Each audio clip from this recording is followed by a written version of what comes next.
Hello, Leo. Today I am here with Deane from Brethertons. Hi. Hi, Sarka. Thank you for having me. Appreciate it. Thank you very much for finding time. I know how busy you are, and especially with your recent promotions and appointments, your really good work is being recognized, which is absolutely Yeah. fantastic. Thank So, you. Thank you very much. you're welcome. I'm really valuing your time that you found for this podcast, No and problem.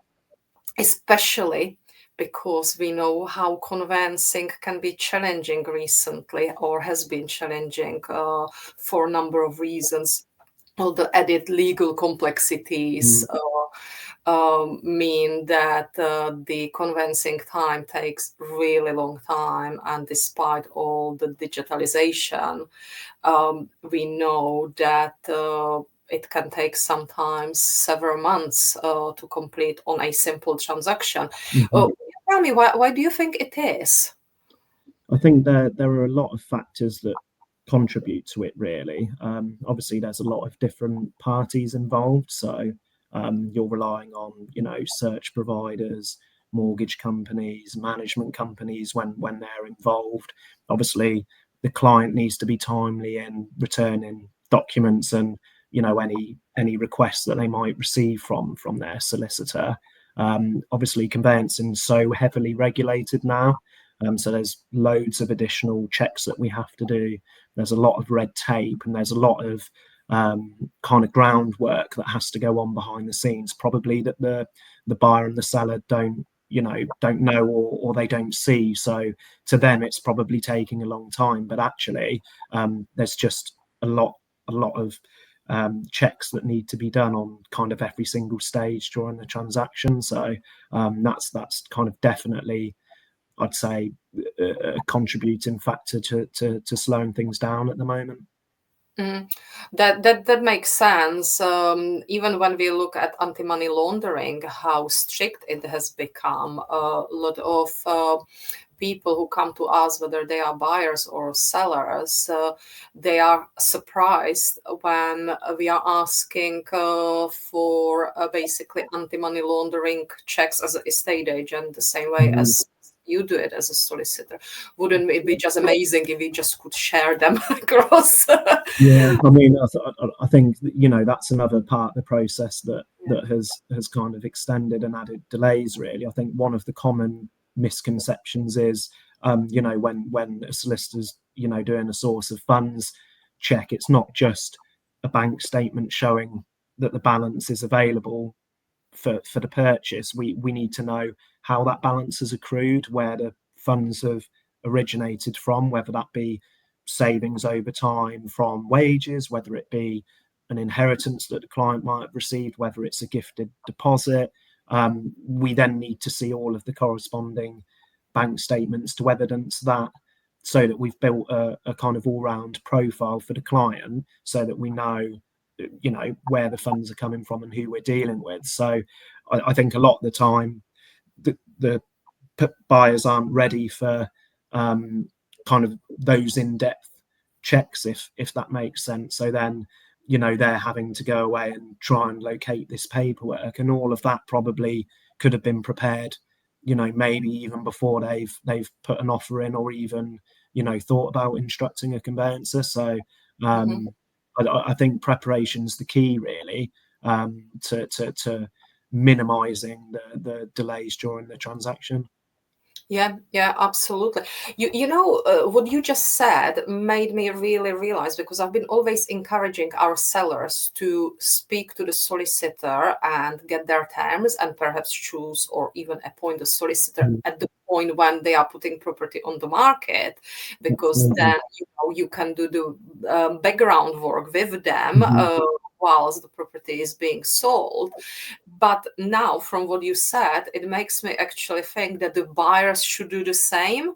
The buyer, when somebody decides, I want to buy a house, at that point, they should be talking to the solicitor as well. Mm, And because obviously, once they put an offer, they need to be proceedable. So they need to then show to us estate agents that they've got funds before we actually prepare memorandum of sale that goes to you.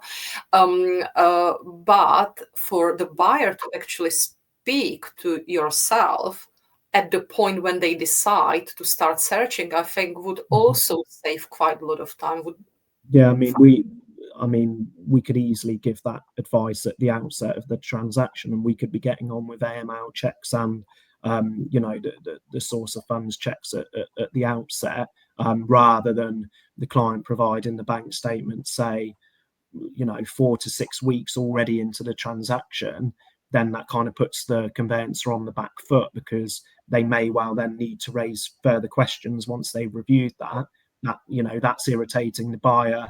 They're now seeing it as being delayed, when realistically, if they'd given that information to the conveyancer at the outset, they could work together to get that cleared off nice and early in the process, and then it's another hurdle overcome. And then the transaction isn't going to take those extra couple of weeks. So yeah, certainly, as you say, from the seller's side, absolutely they should be instructing the conveyancer before they've sold, because there is a lot of documentation to fill out. The property information form, fittings and contents. The solicitor will have some sort of sales questionnaire for them to complete, and the property information form will need certificates and other documents that are referenced within it to be provided as well, which the client either the seller may not have those, or they might have forgotten where they misplaced them, and it might take them some time to kind of collate all of that information. So again, the sooner that's done, the better, and in a more proceedable position a seller would be once a buyer's in place. Yeah, and that makes sense, doesn't it? Because it just saves so much time. In fact, you mentioned all the fixtures and fittings and all these forms, and often what we hear from people is, "Oh, I have to complete all these forms. There's so many questions. Why the solicitor is asking all the questions?" Especially people generally sell house, ordinary person sells house twice, 3 times in their lifetime. So may not remember, and what was 15 years ago is completely different now, because obviously the compliance things are always changing all of the time. The forms are being updated sort of as we speak, and a new version of the property information forms coming out. So I can see a seller that doesn't move regularly will probably be a bit bombarded with the forms, which is even more reason to receive them early, because they could take their time, a couple of weeks, to fill those out whilst the property's being marketed and there's viewings, etc. So they're not really losing any time at that stage. And if they need any help completing the forms or locating the documents, if they ask the conveyancer at that stage, then they can assist with that. Whereas if they're rushing and they're filling them in once a buyer's been found and they've left a few questions blanked, then there's more inquiries that will be received and need to be dealt with. So it's all a knock-on effect, really. Like, the more prepared and the more accurate the information is at the outset, the less inquiries you're probably likely to receive from the draft contract papers that were issued. Again, that's all going to contribute to the transaction being a bit quicker and a bit of a smoother process for them. Exactly, and what it makes me actually think, having this conversation with you, because when we are selling the property, before we list the property, we ask the seller to complete property information questionnaire, which is very similar to the forms that they will get from yourself.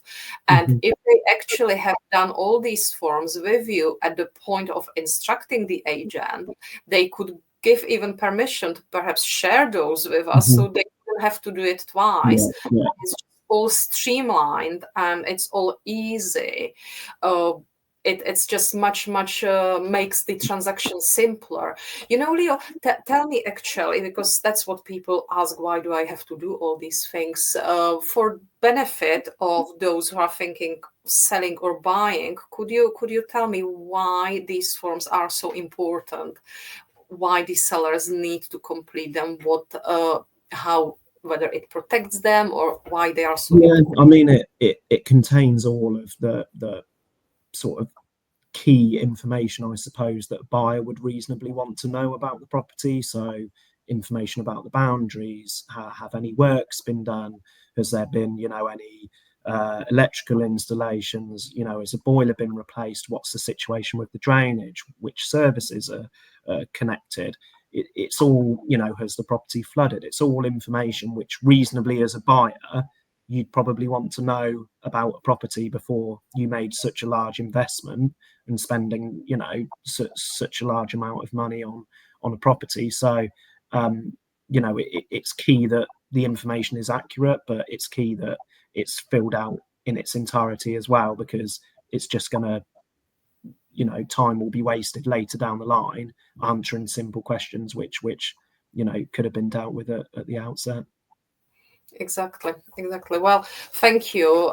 That makes absolutely sense, because and it's from the point of sale. This is the information that we need to provide to any prospective buyer when they are looking at the property, and so if that information was actually already filled, as I said, with yourself as a solicitor, and that form could be shared across to us, it would save the seller completing the forms twice, once with the agent, once with the solicitor.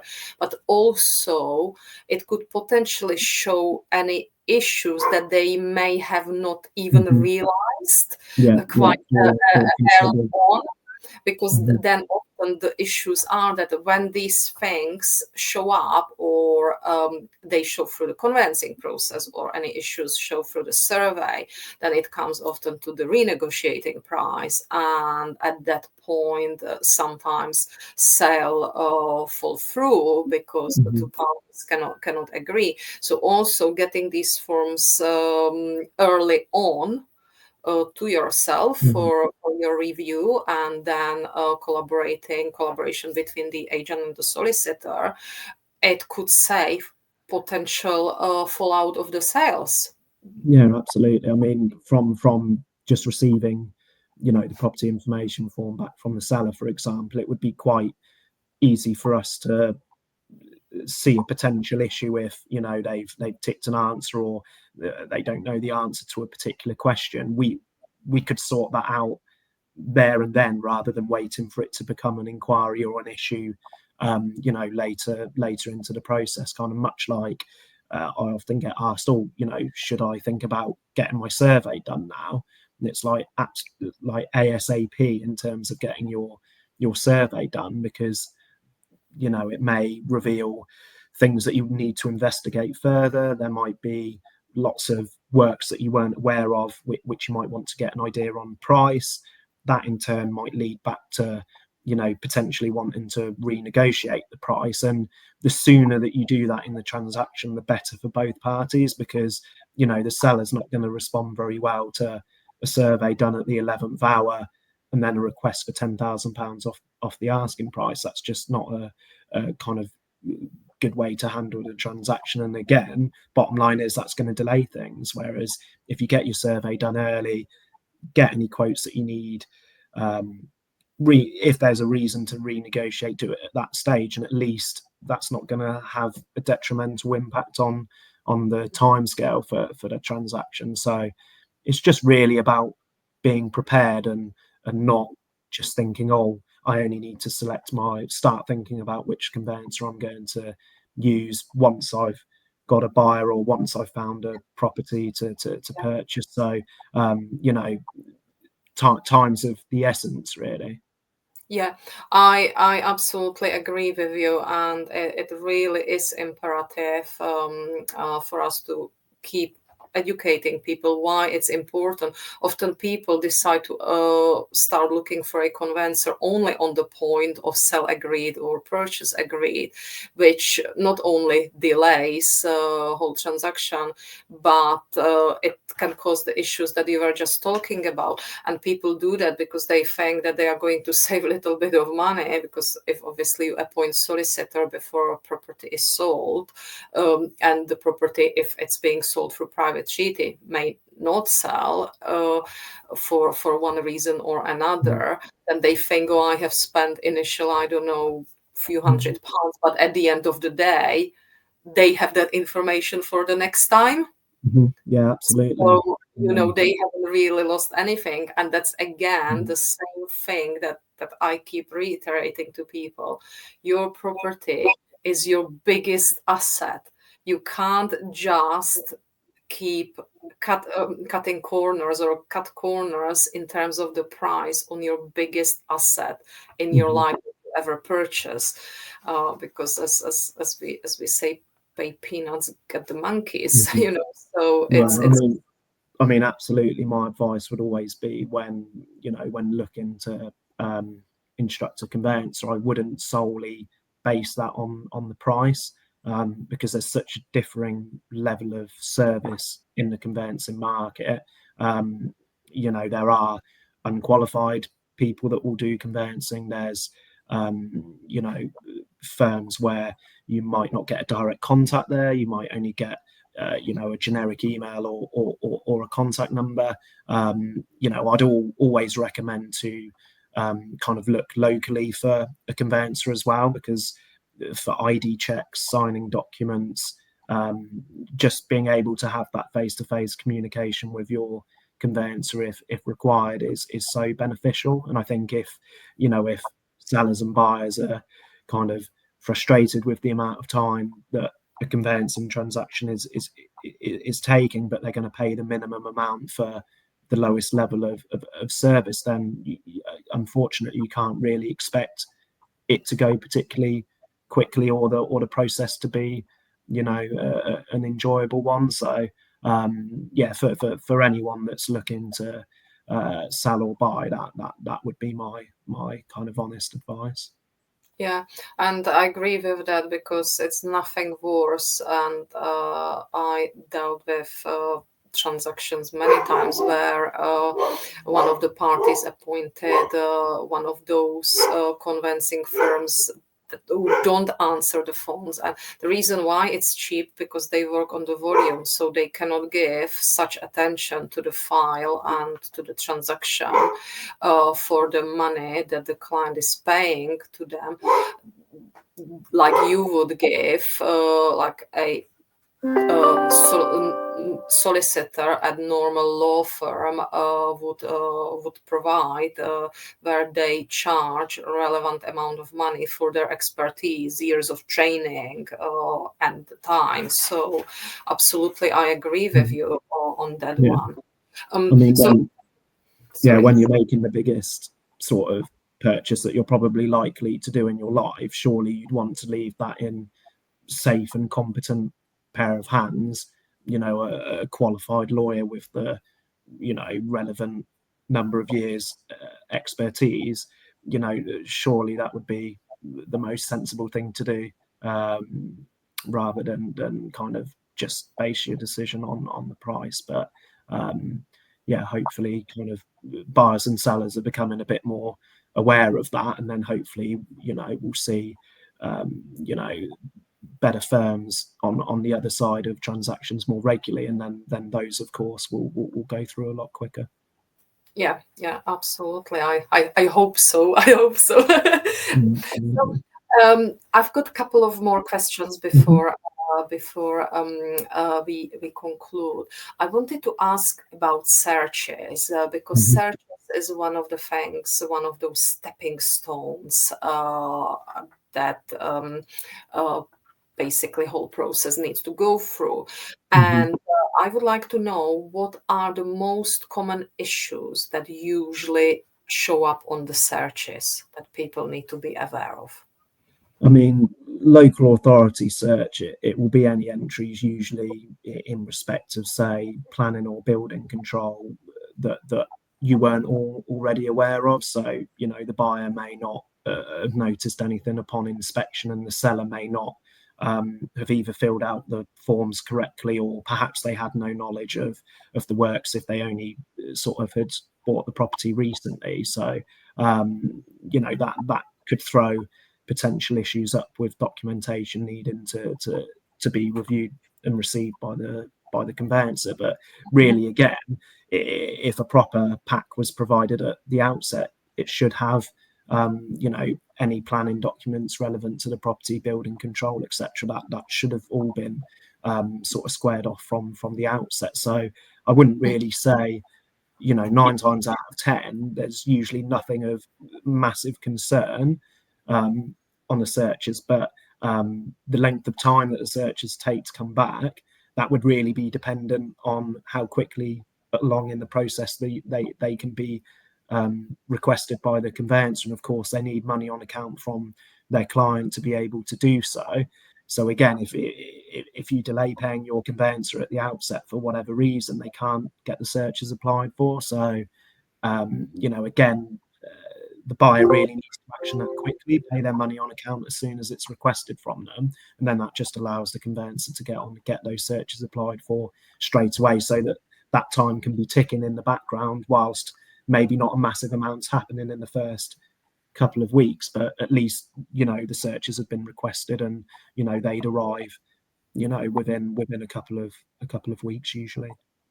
Yeah, which is quite good time scale if everything is done in timely manner from those who are purchasing.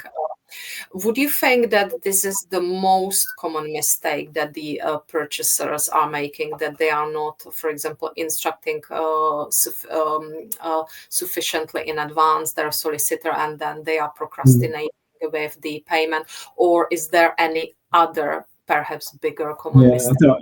I think I touched on it earlier. It's usually the source of funds documents, because the buyer may just kind of read over that when they're kind of completing their instruction forms. They might see the request and be like, oh, I'll just send a bank statement when I get one, or download one in a couple of weeks. They might not realize that there could be further checks that we need to do, and there could be more information. So the sooner that gets, as soon as that information shared with us and we can check it, the quicker we can act to get that cleared off, get any further information in that we need. So I'd say that's definitely the biggest hold up I'm finding when I'm acting for a purchaser, certainly.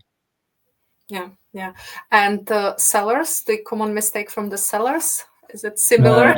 Well, yeah, coming to the party late in terms of then having to rush to get all of their kind of TA forms filled out, and not either ticking to follow and not then forwarding on the documents in good time. So it's really just that paperwork at the outset needs to be completed a bit quicker. If, for example, it's leasehold or even freehold with a management company, and that you pay service charges, ground rent, or you pay estate management charges, that there's going to be a management pack that's going to be needed. So in advance, you could contact the management company yourself and say, please, can you let me know your requirements to issue the pack to the conveyancers? And you could even pay for it there and then yourself, rather than the conveyancer having to chase you for the information after a couple of weeks, then contacting a management company, then having to ask you for a payment for them to then pay the management company or the management pack, when that all could have been done within, before you even contacted the conveyancer, that you're going to need a management pack. So you could be doing that legwork, because they take absolutely ages, don't they? What is the average time scale? Because we had sometimes transactions when we were waiting even 3 months. So I had one recently that was about 3 months, and in the end the seller, they'd gone through all the complaints procedures, and those had been sort of exhausted, and then finally it landed in our inbox. I mean, to be fair to the seller in that instant, they did pay for it pretty much straight away, so nothing else could have really been done in that instance. But you're absolutely right. When we're moaning about the length of time that the conveyancing transactions are taking, if we're having to wait 3 months for a management pack to land in our inbox, that's completely out of our control. But if you can make those little steps to assist yourself by going, right, I know that I'm probably going to need something from them, so if I contact them whilst a buyer's not in place, just to say I'm selling my property, what information do do I need for the solicitor? And they'll say it's £200 for a management pack. Get it paid for. Get the management pack to the solicitor, and that's just another, that's just another tick in the box. Yeah, absolutely, absolutely. So I think we almost exhausted everything we wanted to cover. Yeah, I think probably you're probably sick of hearing about me bang on about getting these forms completed at the outset. But yeah, I think it's I mean, it's really crucial if all parties want a smooth transaction, the sooner these things can be done properly, then the better for everyone.